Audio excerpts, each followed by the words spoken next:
네, 용돈 많이 받으셨어요? 세뱃돈 많이 받으셨나요? 비밀로 하는 거예요, 받은 걸? 그쵸? 좀 지키려면 비밀로 해야 될 수도 있겠죠. 뭐 저는 부모님께 다 맡겼던 것 같은데 뭐 지금도 어, 돌려주시고 계시고 계속 또 받고 있습니다. 그래서 여러분들도 부모님께 잘 맡겨놨다가 다시 돌려주신다는 그 말을 믿고 부모님께 잘 맡겨놓기를 바라겠습니다. 어, 우리가 이 사회에는 법이 있습니다. 여러분, 법이 어떤 거가 있죠? 법이 무엇이죠, 여러분? 네, 법은 그 한 집단에서 그것을 강제적으로 지키도록 따라야만 하는 규칙입니다. 그리고 법이 있고 또 이 법과 비슷한 것이 있습니다. 그것은 도덕입니다. 도덕은 사회 구성원들의 양심이나 또는 사회적인 약속 그리고 관습에 비추어서 스스로 마땅히 지켜야 할 행동 규범을 이야기합니다.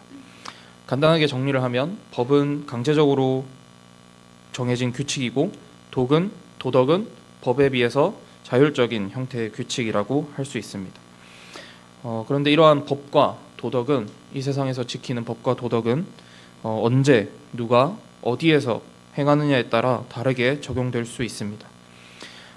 도덕보다도 강제력을 지니는 법을 보더라도 그것을 알 수 있습니다. 어떤 국가에서는 불법인 일이 또 어떤 국가에서는 합법인 경우도 있습니다.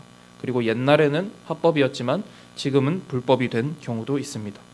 예를 들어 마약이 그렇습니다. 마약은 지금 합법인가요, 불법인가요, 여러분? 불법입니다. 아주 심각한 범죄로 다루어지고 있습니다. 그런데 옛날에는 이 마약이 마약 성분이 고통과 통증을 줄여주는 만병통치약처럼 쓰여서 일반 의약품처럼 약국에서 살 수 있었다고 합니다. 그런데 오늘은 아까도 이야기했듯이 심각한 범죄에 해당합니다. 물론 지금도 의료 목적으로 사용할 수는 있지만 그것을 개인이 남용하면 그것도 범죄에 해당하게 됩니다. 이처럼 세상의 법은 시대의 변화에 따라서 그리고 그 법을 만들고 지키는 사람에 따라서 계속 변하는 것입니다. 그렇다면 그러한 법이 계속 변하는 불완전한 법이 우리에게 필요 없을까요? 네, 그렇지 않습니다. 사람들을 통제하고 또 그 사회가 유지되기 위해서는 법이 반드시 필요합니다. 사람들을 강제하고 사람들 사이의 규칙을 그리고 질서를 유지하기 위해서 법은 반드시 필요합니다. 그런데 하나님 나라의 법은 이것과는 조금 다릅니다. 하나님의 나라의 법은 사람들을 구속하고 사람들을 통제하고 억누르기 위해 주어진 것이 아닙니다. 이 세상을 아름답게 창조하시고 또 이 세상에 복을 주셨던 하나님은 이 땅에 하나님 나라의 모든 백성에게 복을 주시기를 원하셨습니다. 그리고 오늘 우리가 함께 읽은 말씀은 하나님께서 이 땅에 하나님의 나라를 이루어 가시기 위해 그 백성을 택하시고 복을 주실 뿐만 아니라 그 백성들이 따라야 할 하나님 나라의 법이 무엇인지, 하나님 나라의 의와 올바른 길이 무엇인지를 말씀하고 있습니다. 오늘 말씀을 통해서 하나님 나라의 거룩한 백성으로 살아가는 저와 여러분이 되기를 소망합니다. 지난 시간에 이제 우리는 아브라함이 하나님께 선택을 받는 그런 장면을 보았습니다.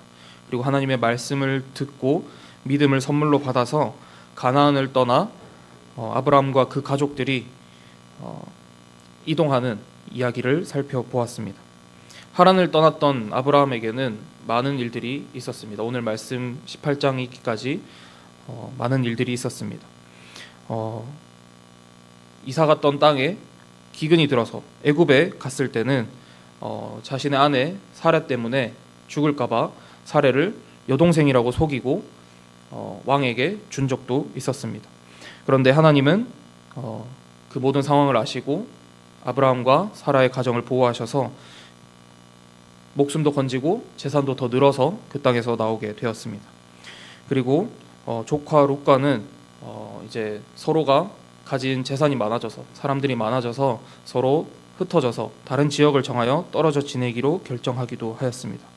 또 롯이 그 땅에 갔을 때 전쟁에 휘말려서 포로로 잡혀갔을 때에는 아브라함이 사람들을 이끌고 목숨을 걸고 모든 재물과 롯의 가족들을 구해오는 일도 있었습니다. 그리고 15장에 와서는 하나님은 아브라함과 다시 한번 언약을 세우셨습니다. 자손을 하늘의 별과 같이 많이 줄 것이라는 약속과 함께 살게 될 땅을 약속하셨습니다. 그런데 하나님께서 이 많은 자손을 약속하셨을 때 아브라함의 나이는 이미 80세가 넘었고 사라의 나이도 70세가 넘은 상태였습니다. 사라는 자신이 임신하지 못한다는 것을 알고 있었습니다. 그래서 자신의 여종인 하갈을 통해서 아들을 낳아서 자손을 이어가고자 하였습니다. 그때 나온 아들이 이스마엘입니다. 하나님께서는 아브라함에게 분명히 자손을 약속하셨습니다. 그런데 사라 자신이 임신하지 못한다는 것을 알고 인간적인 방법으로 이스마엘을 통해서 하나님의 뜻을 이루려고 했던 것입니다. 그런데 하나님께는 완벽한 계획이 있었습니다. 창세기 17장에서 99세가 된 아브라함에게 다시 찾아오신 하나님은 아브라함의 이름을 아브라함으로 바꾸시고 사레의 이름을 사라로 바꾸십니다. 이들의 이름의 뜻은 모든 민족의 아버지, 모든 민족의 어머니라는 뜻입니다. 그리고 이들에게 아들 이삭을 약속하십니다. 그리고 하나님의 언약은 오직 아브라함과 사라의 아들인 이삭을 통해서만 이루어 가실 것이라고 분명히 말씀하셨습니다. 이 말씀을 마치신 하나님께서는 아브라함을 떠나 하늘로 올라가셨습니다.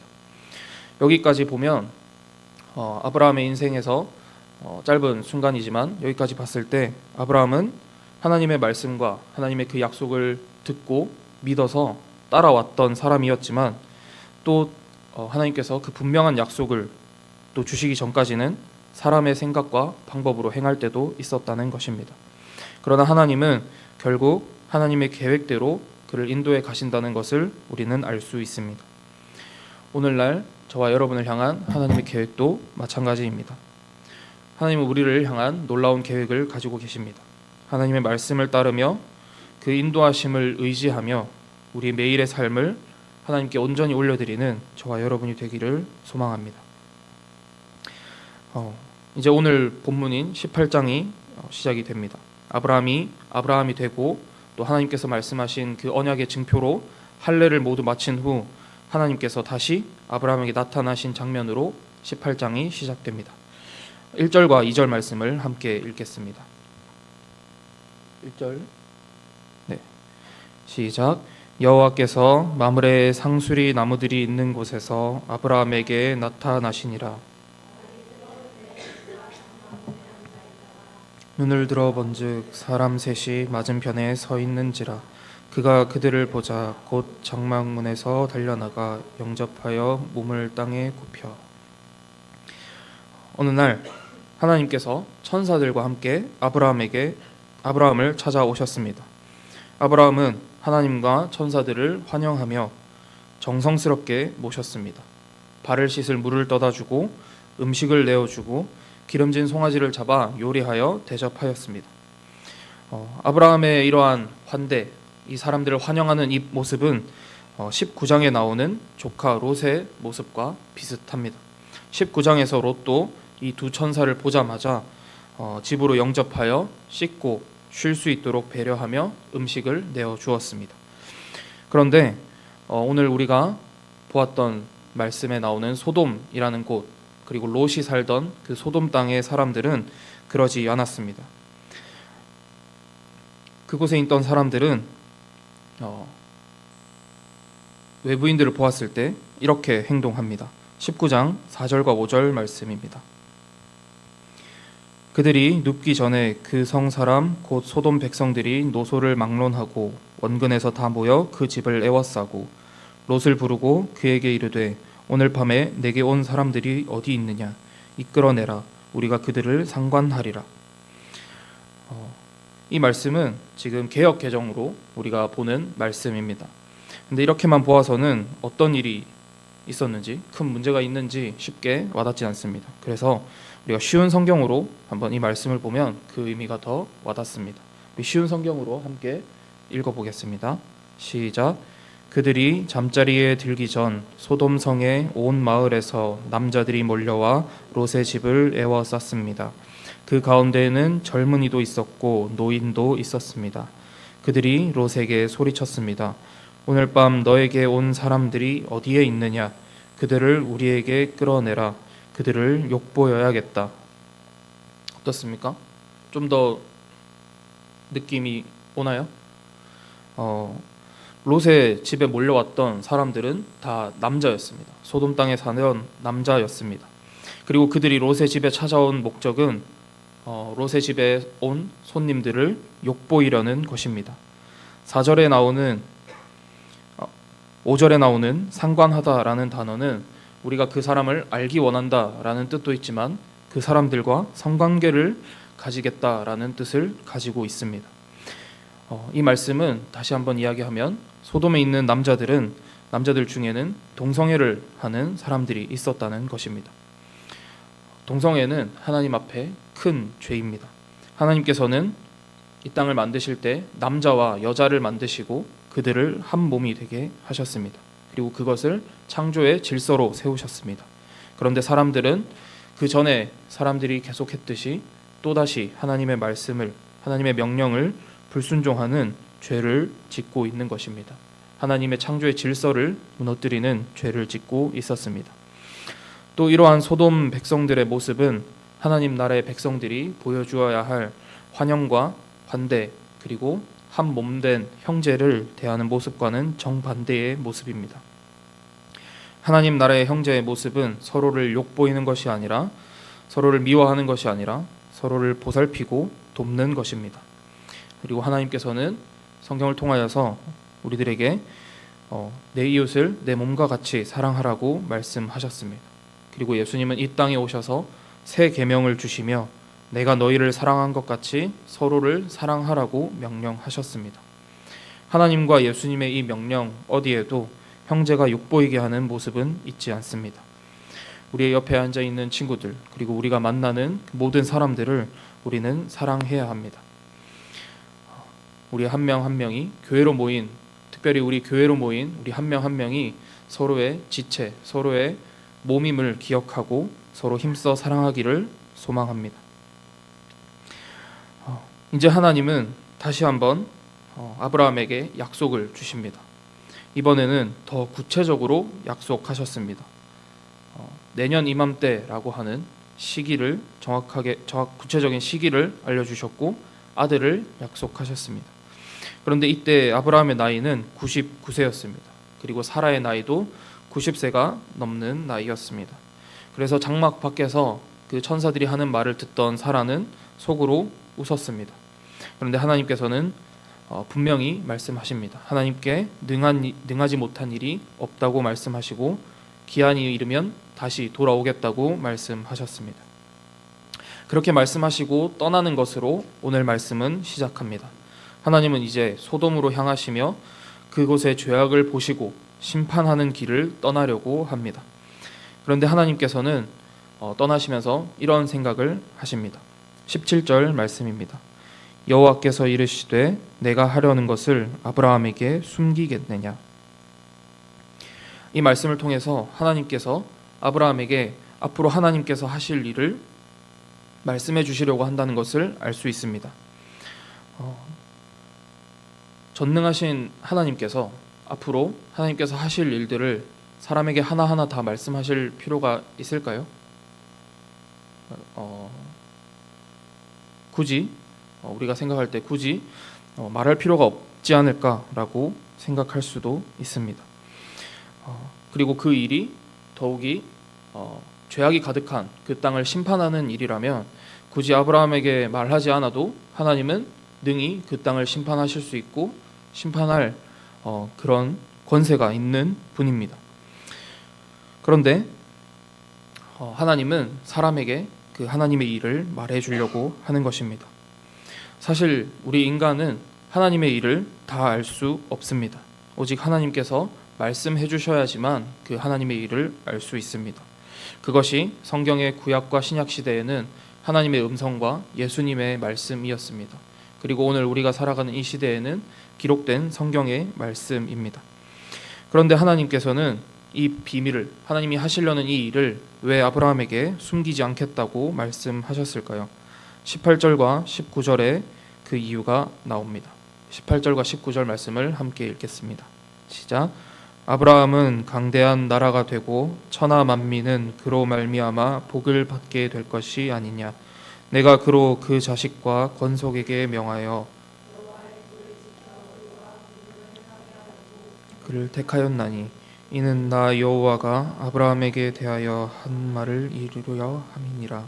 아멘. 그 이유는 하나님께서 아브라함을 만민의 복의 통로로 택하셨기 때문입니다. 그뿐만 아니라 아브라함을 통해서 그의 자손들과 그의 모든 후손이 하나님의 의와 거룩을 지켜 하나님의 길로 걸어가게 하려고 그를 부르셨기 때문입니다. 하나님의 나라의 백성을 올바르게 인도하기 위해서 아브라함을 택하셨고, 그래서 그에게 하나님의 뜻과 심판의 계획을 알려주신 것입니다. 이것 외에도 구약 성경을 보면 하나님의 비밀을 하나님의 말씀을 전하는 선지자들에게 알려주시는 장면들이 나옵니다. 그리고 하나님께서는 그 비밀을 선지자들에게 말씀하지 않고는 행하시지 않으셨습니다. 하나님이 하나님의 일을 하실 때 반드시 사람들에게 하나님을 알리신다는 것입니다. 이것은 오늘날 저와 여러분에게도 마찬가지입니다. 이 성경이 2000년 전에 수천 년 전에 있었던 그런 전설적인 이야기가 아니라 지금도 하나님께서 이 성경을 통하여서 우리에게 말씀하고 있는 것입니다. 우리는 이 성경을 통해서 하나님의 뜻을 온전히 알 수 있습니다. 성경에 나타난 하나님의 뜻은 하나님이 세상을 너무나 사랑하셔서 하나뿐인 아들 예수 그리스도를 십자가에 내어주셨다는 것입니다. 그리고 예수님의 죽으심과 부활을 믿는 모든 사람은 구원을 얻고 하나님의 통치를 받는 하나님 나라에서 영원히 복을 누린다는 것입니다. 그리고 그 기쁜 소식을 땅끝까지 전하라는 것입니다. 성경의 핵심인 예수님의 십자가 복음을 굳게 믿고 이 생명의 말씀을 담대히 전하는 저와 여러분이 되기를 소망합니다. 이제 하나님은 죄악이 가득한 소돔과 고모라를 향해 내려가십니다. 사람들의 부르짖음이 정말 사실인지, 그곳에 죄악이 정말 가득한지를 직접 확인하러 가십니다. 이 모습은 우리가 하나님께서 바벨탑을 무너뜨리러 가실 때의 모습과 비슷합니다. 하나님께서 하늘에서도 보실 수 있지만 직접 내려오셔서 그것을 확인하시고 그곳 땅에서 사람들을 흩으신 것처럼 지금도 하나님은 부르짖음을 들으시고 그 죄가 가득한 곳을 직접 보시며 심판하기 위하여 내려가십니다. 22절을 보면 하나님의 천사들은 소돔으로 떠나갔습니다. 그리고 아브라함과 하나님이 함께 서 있는 장면을 볼 수 있습니다. 아브라함은 하나님께 왜 소돔을 멸망시키려는지를 들었습니다. 그곳에 죄악이 가득했기 때문이라는 것을 알았습니다. 그런데 이때 아브라함은 하나님께 간절히 기도합니다.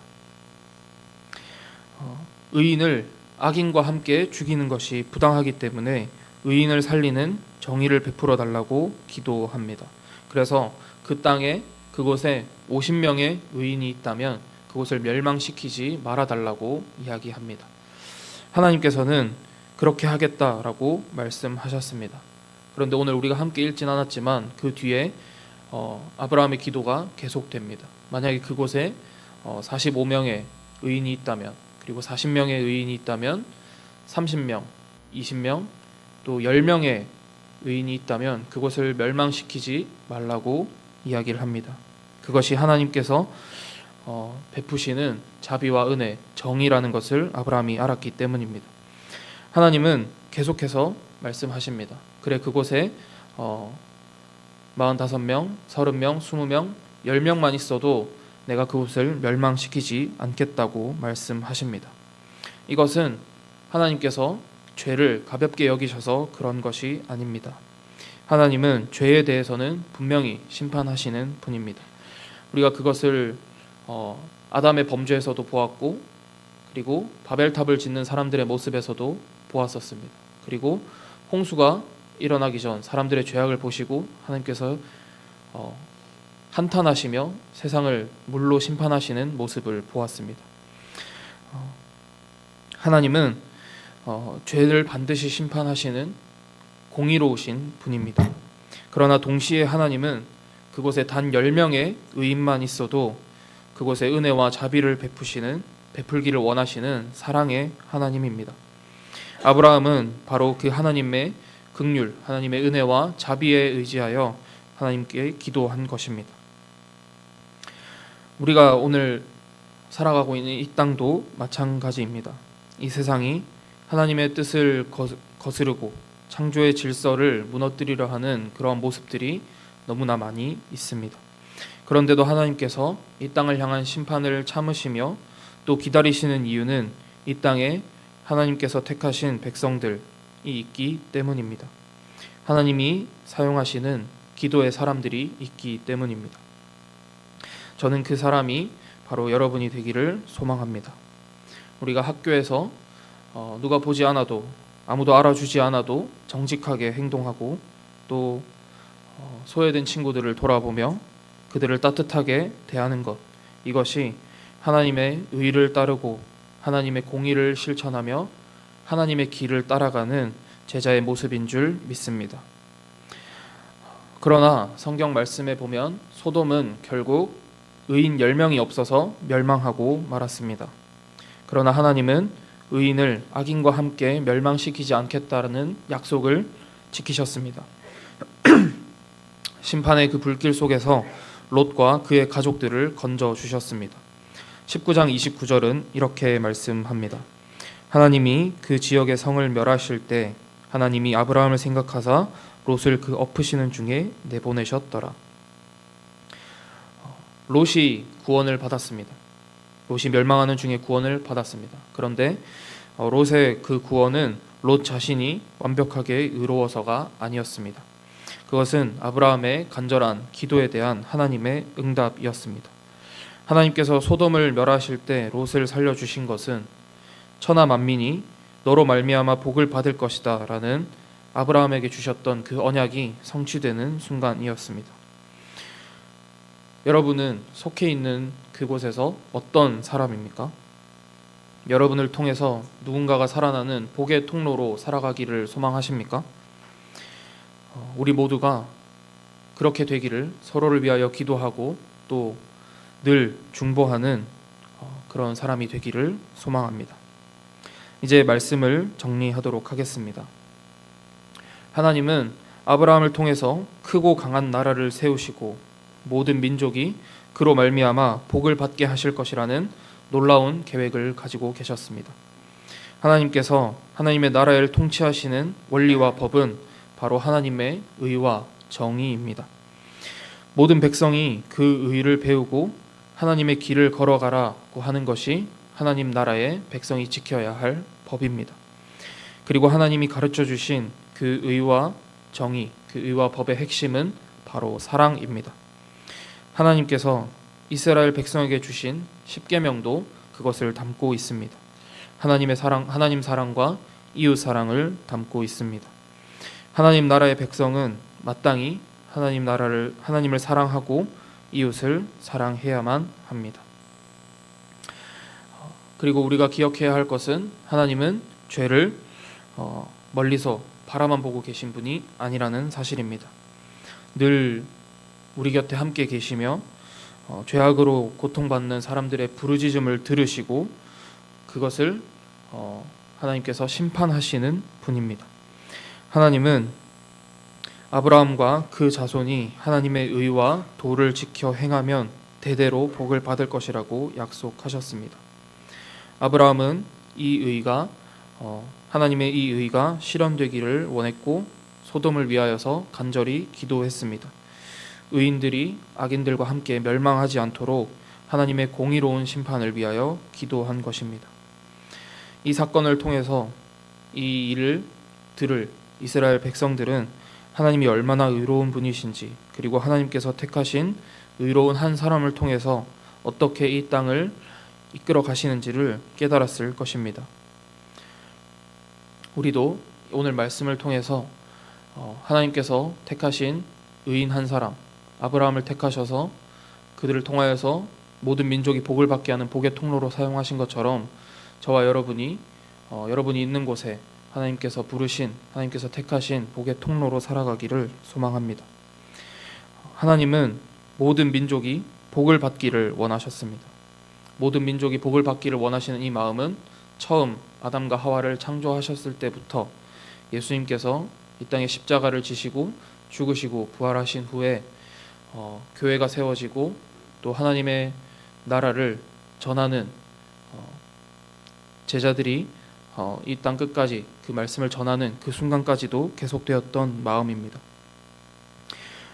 그 하나님의 마음이 오늘날 저와 여러분에게 하나님의 말씀으로 다가와서 이제 여러분들이 그 말씀을 들고 나아가는 하나님의 복의 통로가 되기를 소망합니다. 우리를 부르시고 또 우리를 사용하시는 그 하나님의 전적인 은혜와 그 하나님의 사랑에 감사하며 살아가는 저와 여러분이 되기를 소망합니다. 기도하겠습니다. 하나님 아버지 감사드립니다. 아브라함을 택하시고 아브라함을 통하여서 크고 강한 나라를 세우시겠다고 말씀하시며 또 아브라함을 모든 민족의 복의 통로로 세우시는 하나님 아버지를 오늘 보았습니다. 그리고 하나님께서 세우시는 그 나라에 하나님 나라의 백성이 지켜야 할 법은 하나님의 의와 하나님의 공의입니다. 하나님의 의와 공의는 사랑으로 이루어진 것을 보았습니다. 하나님이 우리를 사랑하신 것 같이 우리가 우리의 이웃을 사랑하고 또 예수님께서 십자가에서 죽기까지 우리를 사랑하신 것 같이 우리가 서로를 사랑하며 하나님의 사랑을 전하는 우리들이 되게 하여 주시옵소서. 한 주간도 하나님의 그 사랑과 은혜 안에서 하나님의 말씀에 감사하며 또 하나님 새롭게 시작되는 학기가 새롭게 시작되면 학교에서 그리고 우리가 만나는 모든 사람들을 하나님의 사랑으로 사랑하며 살아갈 수 있도록 인도하여 주시옵소서. 감사드립니다. 예수님의 이름으로 기도드립니다. 아멘.